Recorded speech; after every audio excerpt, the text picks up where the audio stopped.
Bonjour à toutes et à tous les amis, on se retrouve pour la review des WWE Night of Champions 2023. Et donc pour ouvrir le show, normalement si tout va bien, on va avoir la finale du tournoi pour couronner de World Heavyweight Champion. Donc le champion du monde poids lourd, pour ceux qui ne savent pas ce que ça veut dire en anglais.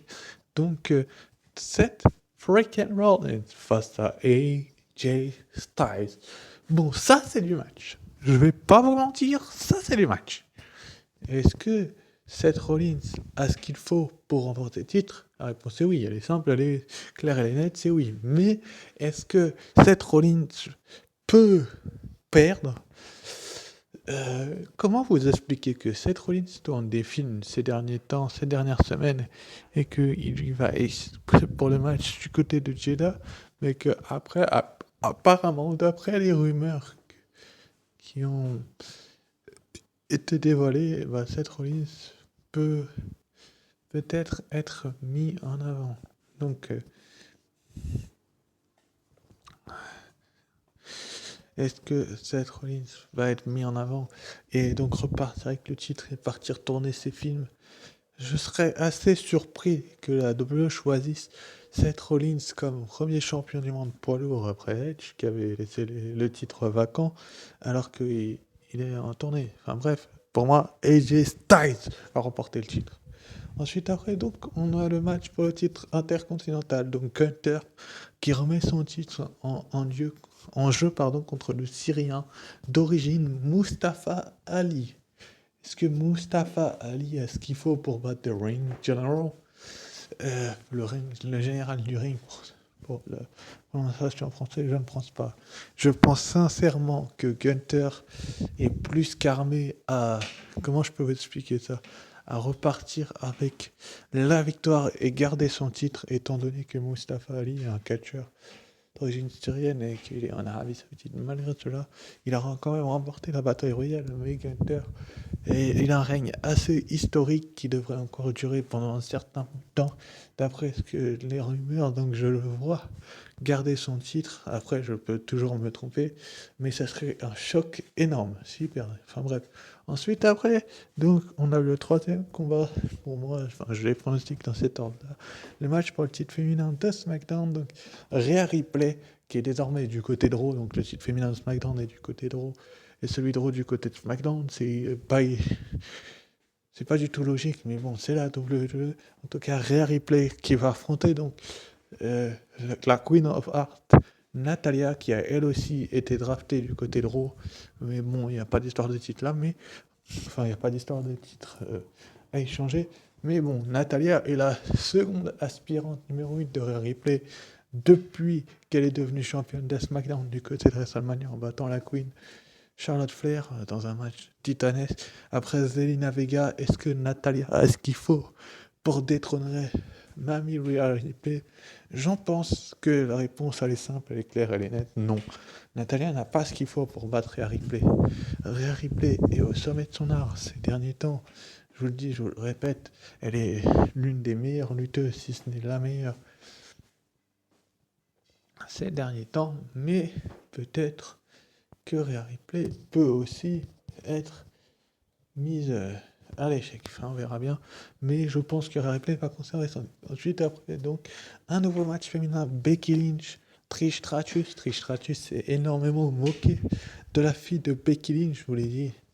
Dans ma review du dernier Raw, elle a un petit peu abusé. Est-ce que Becky Lynch va être aveuglée par sa rage et commettre une erreur qui pourrait lui coûter le match? Je pense que c'est probable que Trish Stratus remporte cette victoire, étant donné qu'on la rivalité est censée continuer derrière. Donc si tu fais gagner Trish Stratus, Becky Lynch pourra que rager après elle-même pour avoir perdu en Arabie Saoudite. Donc pour moi, Trish Stratus est la favorite de ce match, mais Becky Lynch peut aussi gagner. On ne sait jamais avec la WWE. Je vais vous dire que mon cœur, vous me direz Becky Lynch, mais je vais choisir la voie de la raison, c'est-à-dire que Trish Stratus va remporter ce match étant donné que la rivalité va continuer. Ça serait logique que Trish Stratus, la WWE Hall of Famer, s'impose et que la rivalité se poursuive. Ensuite, après, donc, on a le Raw Women's Championship match. Donc, Bianca Belair qui remet son titre en jeu alors qu'il est du côté de son SmackDown. Enfin, bref, il change de titre, il n'y a pas eu. Bon, bref, face à The Empress of Tomorrow également, il a été drafté du côté de SmackDown. Asuka, est-ce que Asuka a ce qu'il faut pour battre Bianca Belair, la mettre en difficulté? J'ai envie de vous dire oui, clairement, elle a ce qu'il faut pour la mettre en difficulté. Je ne vais pas vous mentir, les amis, en vous disant qu'elle n'a pas ce qu'il faut pour la mettre en difficulté, parce que je me mentirais à moi-même. Mais je pense qu'elle peut l'inquiéter. Gagner le titre, peut-être pas, c'est encore assez tôt pour Asuka pour récupérer le titre d'Europe. Mais bon, le règne de Bianca Belair, en plus, d'après les rumeurs, comme pour Gunther, est censé durer encore pour un paquet de bout de temps. Donc, est-ce que Bianca Belair va conserver son titre? Pour moi, oui, Bianca Belair va rester la championne d'Euro avec un KOD. Mais le match, la seule chose qui me fait peur pour ce match, c'est qu'il soit meilleur que celui de WrestleMania. Je serais surpris de le voir.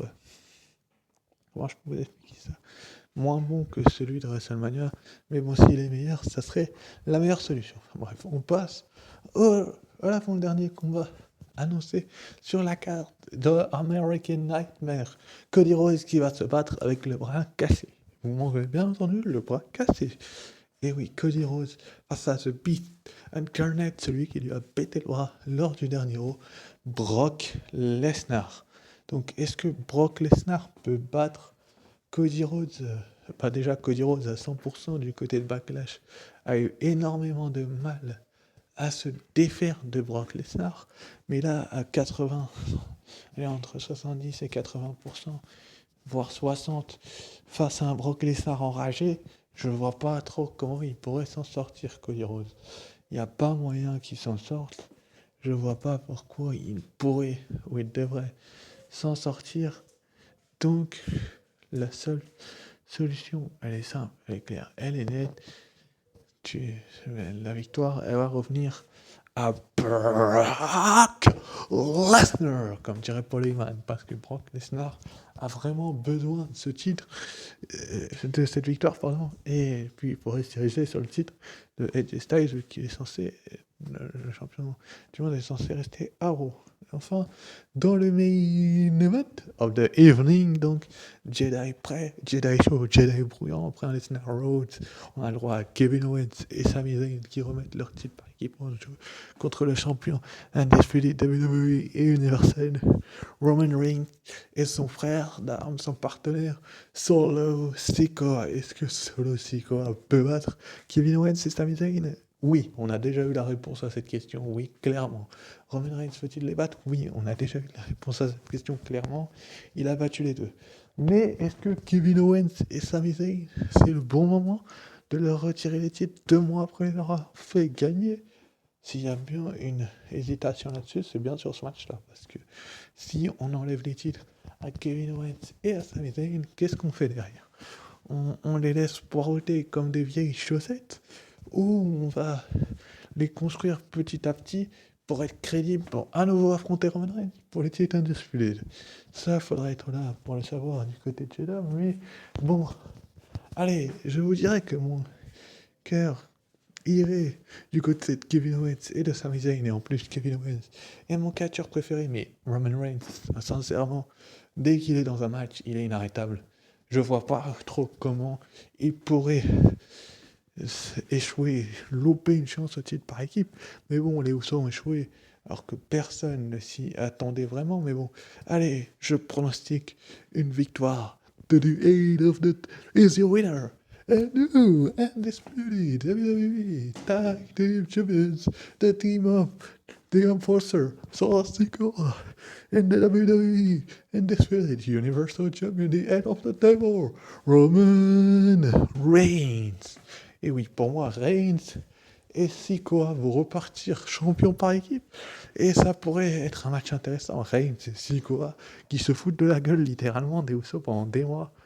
Des mois, on va dire. On est quoi? On est en mai, tu vois, un et deux ou trois, pendant 3 mois. Et derrière, du côté de SummerSlam, 3 mois plus tard, les Usos face à Roman Reigns et Solo Sikoa. Mais le match que ce serait, c'est-à-dire les shows qu'il y aura en 3 mois, mais ce serait un truc de dingue. Donc, rien que pour ce scénario-là, je pronostique une victoire de Roman Reigns et de Solo Sikoa. Sur ce, je vous dis ciao, bye bye. On se retrouve pour les pronostics de NXT Battleground. À très vite, ciao.